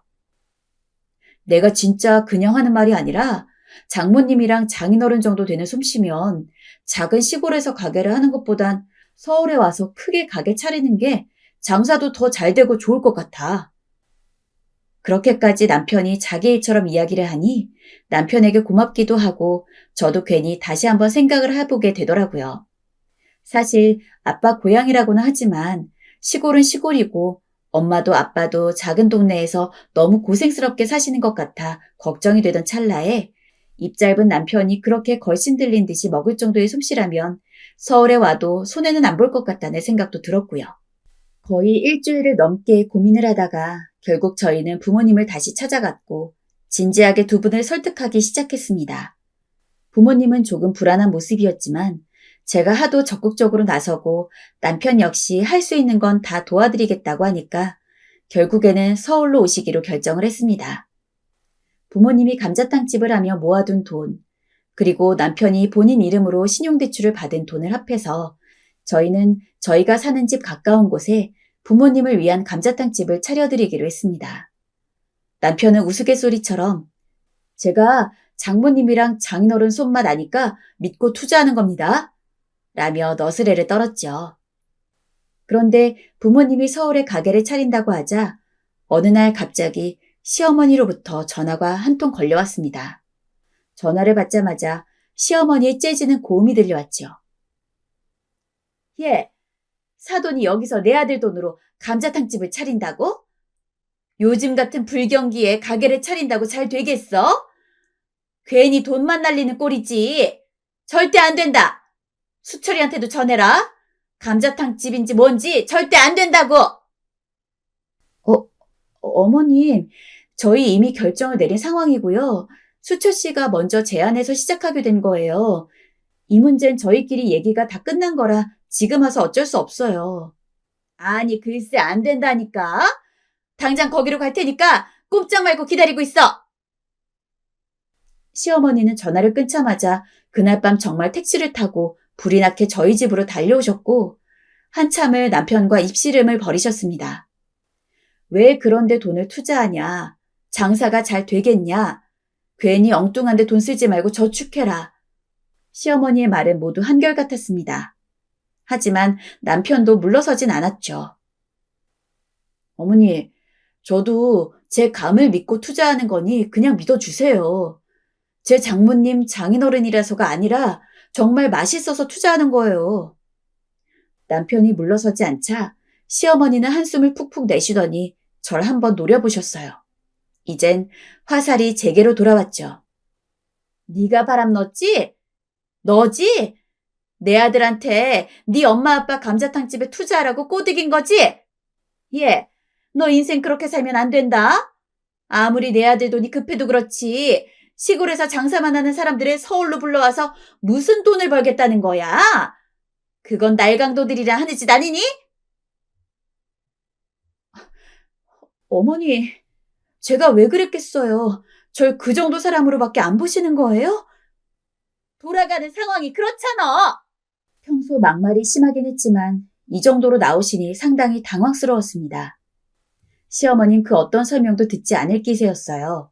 결국 남편은 시어머니에게 단둘이 이야기하자며 시어머니를 밖으로 내보냈고 남편은 시어머니와 꽤 오랫동안 이야기를 나누는 것 같았어요. 중간중간 시어머니의 울음소리까지 들려와 더 당황스러웠네요. 남편은 시어머니와 긴 이야기를 마치고 집으로 돌아왔고 제가 어떻게 되었냐 물어보니 잘 해결되었다며 걱정하지 말라고 했습니다. 정말 잘 해결된 거 맞아? 평소 어머니가 잔 걱정이 심하셔서 그래. 아까 어머니 말은 당신이 이해 좀 해줘. 내가 알아듣게 잘 설명했으니까 너무 걱정하지 마. 하지만 시어머니가 그렇게 집에 폭탄을 던져놓고 씩씩거리며 가시고 난 후 전 괜히 걱정이 되었습니다. 정말 안 되는 일에 투자하는 건 아닌가. 이러다 잘 안 되기라도 하면 시어머니께서 얼마나 저를 타박하실까 싶어 두려웠지요. 하지만 남편은 무조건 잘 될 거라면서 절 달랬고 저도 마음을 다잡았지요. 정말 남편의 선견지명이 맞았는지 처음에는 엄마와 아빠 두 분이서 하던 감자탕집이 얼마 지나지 않아서 직원 10명을 둬도 손이 바쁠 정도로 잘 나가게 되었습니다. 부모님은 남편이 대출받아준 돈을 이자까지 톡톡히 쳐서 갚고 우리가 사위 하나 잘 둬서 이렇게 말년에 복이 많다며 저보다도 남편을 더 아끼기 시작했어요. 그때마다 저는 내심 질투나는 척을 했지만 부모님이 서울에 오기까지는 남편이 공이 큰 걸 알기 때문에 저도 더 남편에게 잘하려고 노력했죠. 시어머니께선 막상 저희 부모님 가게가 대박이 나니 놀라셨나 보더라고요. 가게가 잘 된다고 하니 처음엔 못 믿으시다가 며칠 후 자신의 눈으로 직접 보겠다며 가게에 방문을 하셨습니다. 사람이 꽉꽉 들어차 있는 걸 본 시어머니는 놀라 말을 잇지 못하셨어요. 이게 뭐야? 이렇게나 가게가 잘 된단 말이야? 네, 어머님. 평일에도 손님이 끊이지 않아요. 시어머니는 정말 당황하셨는지 계속 가게 안에서 감자탕을 먹는 사람들에게서 눈을 떼지 못하셨어요. 그때 마침 주방에서 저희 엄마가 이마에 흐르는 땀을 닦으며 나오셨고 시어머니를 반겨주셨습니다. 아유, 여기까지 와주셔서 감사해요. 오신 김에 감자탕 한 그릇 하고 가세요. 저희 집 감자탕 꽤나 맛있어요. 입맛에 맞으실지 모르겠지만요. 얼른 앉으세요. 엄마의 성화에 시어머니는 자리에 얼떨결에 앉으셨고 그렇게 감자탕 시식을 하게 되었습니다. 감자탕이 나오자 시어머니 국물을 한 입 떠서 먹으시더니 맛을 음미하시더군요. 어머니, 맛 괜찮으세요? 그냥 먹을만 하구나. 내심 시어머니의 긍정적인 반응을 기대하고 물었지만 시어머니는 떨떠름한 표정으로 먹을만 하다고 하더니 알아들을 수 없는 말을 궁시렁거렸습니다. 시어머니의 그런 모습에 저희 엄마도 약간 난색을 보이셨고 분위기도 이상해졌죠. 그런데 아니나 다를까 시어머니는 떨떠름한 표정으로 대답한 것과 달리 그 자리에서 글쎄 감자탕 2인분의 양을 뚝딱 하시는 거였습니다. 후루룩 쩝쩝. 시어머니가 정신없이 고기를 뜯고 국물을 삼키는 모습에 저도 저희 엄마도 서로 얼굴을 보자마자 웃음을 터뜨렸어요. 겉으로 마치 떫은 감을 씹은 표정이었으면서 막상 먹으니 맛이 있었는지 감자탕을 다 먹는 모습에 웃지 않을 수가 없었죠. 더군다나 2인분이었는데 그것도 모르고 정신없이 감자탕을 해치우는 시어머니가 조금은 귀엽기도 했습니다. 그런데 거의 감자탕을 다 먹어갈 때쯤 시어머니가 갑자기 숟가락을 탁 내려놓으시는 거예요. 어머니 왜 그러세요? 아니,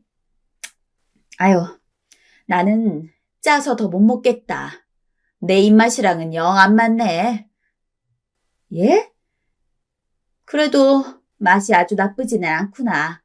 나는 못 먹어도 박간양 반죽에 하나만 포장해다오. 시어머니는 감자탕 한 그릇을 거의 다 먹어놓으시고선 갑자기 짜서 못 먹겠다며 포장을 요구하셨어요. 저와 엄만 그런 시어머니가 나갈 때까지 웃음이 나올 뻔하는 걸 배를 때려가며 겨우 참았습니다. 저는 그 뒤로 시어머니가 저희 집을 무시했던 것은 깔끔하게 잊기로 했습니다. 혼자 감자탕을 2인분 해치우신 마당에 더 이상 시어머니도 저희 집을 무시할 수 없었을 테니까요. 그렇게 부모님은 한창 바쁘게 감자탕집을 운영하고 있고 저도 일을 하며 틈틈이 두 분 가게 일을 돕거나 하는 등 그런 나날을 보내고 있었는데 언제부턴가 인터넷에 저희 부모님 감자탕에 대한 나쁜 글들이 올라오는 거예요. 거기 감자탕 먹어봤는데 너무 짜고 맛없어요. 가지 마세요. 라는 식의 글이었어요. 처음 한두 번은 부모님이 물 조절을 잘못했나? 정말 짰나 보다. 라며 제가 직접 부모님께 가서 이런 내용이 있으니 앞으로 더 신경 쓰면 좋을 것 같다고 이야기도 해주고 그랬습니다. 하지만 늘 같은 내용의 악플이 올라오니까 대체 이게 뭔가 싶었습니다. 아무래도 요즘 시대에는 입소문보다는 사람들이 인터넷에 검색을 해보고 별점으로 평가를 하는 시대가 오다 보니 신경이 쓰이더라고요. 대부분 맛있다고 칭찬하는 댓글만 있는데 왜 그러는지 이해가 안 돼서 제가 나름대로 알아보기 시작했고 그러다 보니 그 글이 한 사람으로부터 올라온다는 걸 알게 되었어요. 안다고 해서 달라지는 건 없겠지만 글 쓴 사람의 아이디까지 알아두었습니다. 진짜 너무 신경이 쓰이더라고요. 저희 부모님 솜씨는 제가 제일 잘 알고 있는데 대체 누가 저희 부모님한테 악감정을 가지고 이런 식으로 대응을 하는지 환장할 지경이었습니다. 부모님은 인터넷을 잘 다룰 줄 몰라서 이런 건 늘 제가 확인하고 관리했는데 저로서도 어떻게 해야 할지 모르겠다 보니 그냥 볼 때마다 화를 참으며 댓글, 글에 대한 신고를 하는 것만이 유일한 대응 방법이었습니다. 그러던 어느 날, 그날도 여느 때와 같이 인터넷에 올라온 저희 부모님 감자탕집 악플을 신고하고 난 뒤 오랜만에 저녁을 먹을 겸 남편과 함께 시댁으로 향했습니다. 저희 부모님은 장사 때문에 오실 수가 없어 그냥 저랑 남편 그리고 시댁 식구들만 함께하는 조촐한 식사 모임이었죠. 저는 시어머니를 도와서 저녁상을 차리는 것을 도왔습니다. 그리고 함께 모여서 밥을 먹는데 저에게 전화가 오더라고요. 받아보니까 친구였습니다. 설문조사를 할 게 있는데 참여자가 너무 적어서 혹시 시간 되면 도와줄 수 있냐는 이야기였어요. 설문조사는 아이디가 필요했는데 저는 이미 예전에 참여해 준 적이 있어서 저는 남편 아이디로 들어가서 해줄게 라며 전화를 끊었습니다. 그리고는 시어머니에게 혹시 잠깐 컴퓨터 좀 사용해도 되냐고 허락을 구했어요. 시댁에는 컴퓨터가 한 대 있었는데 시아버지는 컴퓨터를 전혀 다루지 못하는 분이었고 시어머니는 그 나이답지 않게 나름대로 컴퓨터를 사용할 줄 아는 분이셨기 때문에 컴퓨터를 사용하려면 우선 주인인 시어머니 허락을 받아야 했습니다. 어머니 허락이 떨어지고 저는 아무 생각 없이 시어머니의 컴퓨터를 켜서 인터넷에 접속했습니다. 근데 마침 자동 로그인이 되어 있는 아이디가 있었어요. 시어머니 아이디였죠. 어차피 개인정보가 침해되는 설문조사도 아니었기에 저는 그냥 이거로 바로 설문조사 해야겠다 라며 친구가 보내준 링크를 타고 들어가서 설문조사를 했습니다. 그런데 다 하고 창을 닫으려는 순간 저는 시어머니의 아이디에 문득 눈길이 갔습니다. 분명 처음 보는 것이어야 할 시어머니 아이디가 너무도 낯이 익었어요. 설마 하던 저는 그대로 컴퓨터를 끄지 않고 어머니가 남긴 댓글과 글 목록을 확인하기 시작했고 몇 개를 읽은 저는 결국 분노를 참지 않을 수가 없었습니다. 바로 저희 부모님 감자탕집에 대해서 지속적으로 나쁜 이야기를 남긴 게 시어머니였기 때문이죠. 저희 시어머니, 부모님이 저희 집 근처 동네에서 감자탕집 한다는 이야기 할 때는 망할 거라면서 찾아가지도 않고 있다가 성공하고 나서야 작은 화분 하나 들고 오신 게 다였습니다. 대체 무슨 억하심정이 있어서 저희 부모님 감자탕집에 그런 글들을 남겼는지 도저히 이해할 수가 없었죠. 저는 시어머니 컴퓨터를 끄고 거실로 나가서 대뜸 소리를 질렀습니다. 어머니, 어떻게 그러실 수가 있어요? 저희 부모님이 잘 되는 게 그렇게 배 아프셨나요? 시어머니는 제 목소리에 화들짝 놀라 먹던 고기까지 떨어뜨렸습니다. 무언가에 단단히 찔린 표정이었죠. 뭐가 말이니? 남편도 어리둥절해했고 시아버지는 아무 말 없이 저만 뚫어지게 쳐다봤죠. 그에 저는 미리 핸드폰으로 찍어둔 시어머니의 글을 모두에게 보여주었습니다. 여보, 이거 보여? 내가 전에 누가 자꾸 우리 부모님 감자탕집에 이상한 글 남겨서 속상하다고 얘기했었지? 근데 방금 컴퓨터를 켰는데 그 댓글이 자기네 어머니 아이디 기록에서 보이는 거야. 어머니, 설명해 주세요.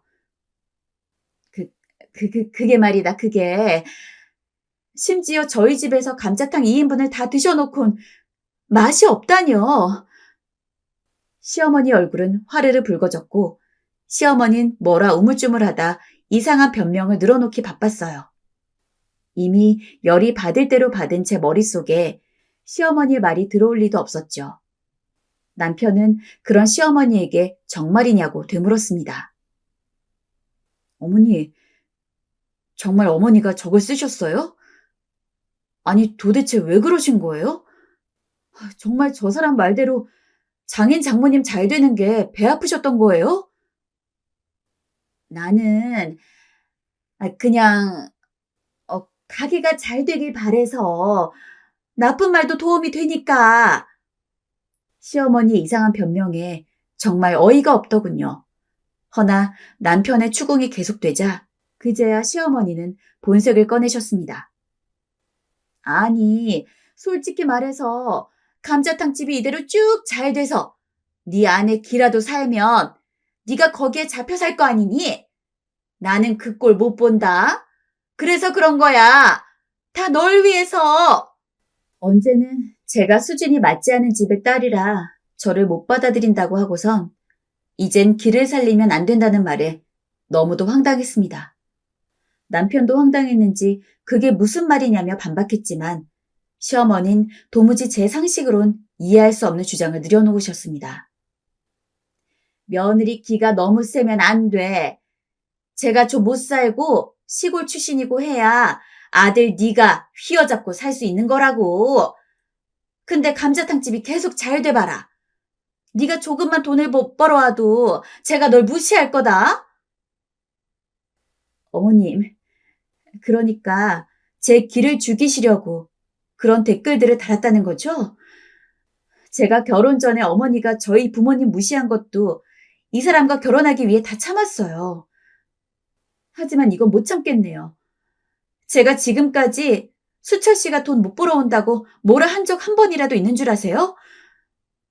당신이 말해봐. 내가 그런 적 있어? 제가 듣기엔 그냥 어머님은 저희 집이 잘 되는 게 싫고 질투나서 변명하는 걸로밖에 안 들려요. 죄송하지만 이 집 며느리 노릇은 죽어도 안 할 거니 앞으로 다시는 저 부르지 마세요. 뭐야? 며느리 노릇을 못하겠다고? 너 그게 지금 말이 된다고 생각하니? 2년이라도 끊겠다는 거야, 뭐야? 네. 처음엔 제 말에 기가 찼는지 화를 냈지만 끝까지 제가 단호하게 나가자 시어머니는 꿀먹은 벙어리가 되었고 어떤 말도 하지 못한 채 조금은 겁에 질린 얼굴로 가만히 서 있었습니다. 그의 옆에 있던 시아버지가 시어머니를 타박하기 시작했어요. 아니, 이 옆에 내가 정신이 있는 거야, 없는 거야? 밥 먹고 할 짓이 없어서 그딴 글이나 쓰고 있었어? 아가, 내가 사과하마. 이 여자가 정신이 요즘 오락가락해. 아마 배가 아파서 그런 글을 좀 썼나 본데 네가 너그러운 마음으로 이해 좀 해다오. 내가 이런 짓 다시는 못하게 할게. 응? 시아버진 제게 진심으로 미안해하시는 얼굴이었어요. 하지만 전 시아버지의 사과를 받아들일 수 없었어요.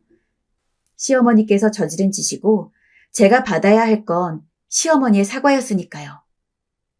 기다렸지만 역시 시어머니는 끝까지 제게 사과 한마디 안 하셨고 애꿎은 시아버지만 계속 제게 사과를 하셨죠. 전 더 그 자리에 있을 수 없어 옷을 입고 자리를 박차고 나갔고 남편도 조용히 저를 따라 나와 저희는 그렇게 집으로 향했어요. 저도 남편도 가는 내내 말 한마디 하지 않았던 것 같아요. 남편은 남편대로, 저는 저대로 마음이 복잡했습니다. 황당하기도 했고, 이런 일을 저지르셨다는 게 믿기지도 않았고, 차라리 모르면 좋았을 걸 하는 생각마저 들었습니다. 남편은 집에 와 시어머니 대신 제게 사과했지만, 사실 남편 잘못도 아니었고, 남편이 무슨 죄가 있나요? 저는 남편에게 쉬고 싶다고 말한 뒤 조용히 혼자만의 시간을 가졌어요. 이런 일이 처음인지라 화도 나고 당황스럽기도 하고 시어머니에게 실망스럽기도 하고 너무 많은 감정들이 오가 머리가 아파올 지경이었어요. 그리고 그 뒤 진짜 1년 동안 단 한 번도 연락을 안 드렸어요. 시부모님 전화는 전부 차단을 했고 저희 부모님에게도 이야기를 해서 혹시 시댁에서 전화 오면 받지 말라고까지 했죠. 그렇게까지 하니까 시어머니도 그때 가서는 좀 미안하셨나 봐요. 어느 날 남편 통해서 저랑 꼭 만나고 싶다고 사정사정하는 연락이 왔다고 해서 저는 시어머니를 만나 뵈러 나갔습니다. 마음 같아선 보고 싶지 않았지만 시간도 흘렀고 이대로 계속 인연을 끊고 살 수도 없는 노릇이었기 때문에 사실상 화해를 하기 위해 나간 자리였어요. 허나 막상 약속 장소에 나가 시어머니를 보자 그때의 감정이 떠올라 다시 집으로 가고 싶어지더라고요. 시어머니는 저를 보더니 멋쩍은 얼굴로 인사를 하시곤 더럭 제 손을 붙잡으셨어요. 아가, 내가 너무 어른스럽지 못했다. 사실은 내가 좀 질투가 났어. 내가 이렇게 사과하마. 네가 부족한 날 좀 이해해주면 안 되겠니? 사돈에게 가서 내가 정중하게 사과드렸단다. 이제 마음을 좀 풀어다오. 니들이 명절날도 안 오고 하니까 노인네 둘이 너무 적적하구나. 정말 저한테 미안하세요? 제 날카로운 말에도 시어머니는 고개를 끄덕이며 진심 어린 눈빛을 보여주셨어요. 그리고 자기도 저지른 행동이 부끄럽다면서 그것 때문에 1년이 지난 지금까지도 잠을 설치고 있다고 말했습니다. 나중에 알고 보니 저희 부모님께 가서 정말 사과도 드렸고 일도 도와드렸다고 하더라고요. 시댁과 발길을 끄는 1년이란 시간 동안 이대로 인연을 계속 끊고 살아도 되나 싶어 마음 한구석도 계속 찝찝했던 전 시어머니의 사과로 그날 일단은 좋은 분위기에서 시어머니와 헤어질 수 있었고 남편에게도 잘 해결됐다고 말할 수 있었네요. 지금은 어떻게 지내냐고요?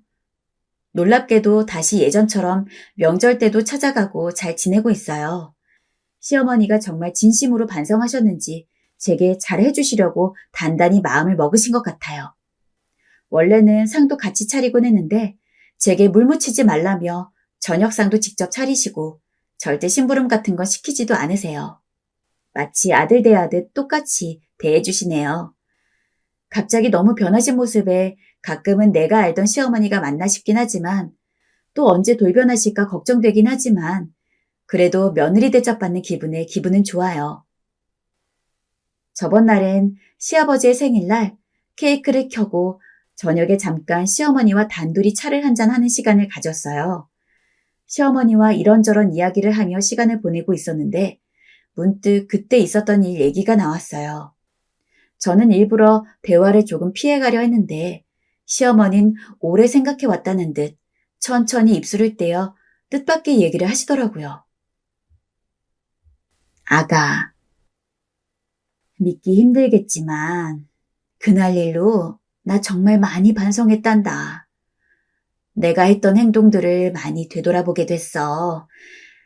내가 지금까지 너한테 말도 막 했지? 처음 네가 우리 집에 왔을 때부터 잘 대해주면 좋았을걸. 괜히 널 잡는다고 너무 많은 상처를 준 것 같구나. 나도 네 마음이 어땠는지 이제 다 알았어. 난 지금이라도 너랑 다시 잘 지내보고 싶구나. 시어머니의 얼굴 속엔 적어도 진심이 있었습니다. 저는 충분히 그 진심을 느낄 수 있었어요. 비록 시어머니의 행동으로 큰 풍파를 한 번 겪긴 했지만 그 사건 이후 오히려 시어머니도 변하게 되셨고 저도 시어머니에게 쌓였던 마음을 풀면서 서로 조금은 더 가까이 지낼 수 있게 된 것 같아요. 남편도 이런 변화에 무척 좋아하고 있고요. 앞으로도 지금처럼 별탈 없이 지낼 수 있다면 너무 행복할 것 같아요. 사실 요즘 워낙 시댁살이나 시어머니와의 갈등으로 고통받는 며느리들이 많잖아요. 저는 늘 그런 다큐멘터리나 주변의 사연들을 들으면서 저한테만큼은 정말 이런 일이 일어나지 않길 바래왔어요. 그런 일이 생긴다면 어떻게 해결해 나가야 할지도 많이 생각해 봤고요. 그런데 막상 일이 터지니까 머리가 새하얘졌고 감정대로 행동하게 되더라고요. 아마 많은 한국의 며느리분들이 시어머니로 인해 한 번쯤 다들 마음고생 해보셨을 것 같은데 부디 저보다 더 현명하게 상황을 헤쳐나가실 수 있길 바랄게요. 가장 좋은 건 마음고생 없이 시댁과 적당한 관계를 유지하시는 거지만요. 지금까지 제 사연 들어주셔서 너무 감사드리고 앞으로 가정의 평화와 행복만이 가득하길 바라겠습니다.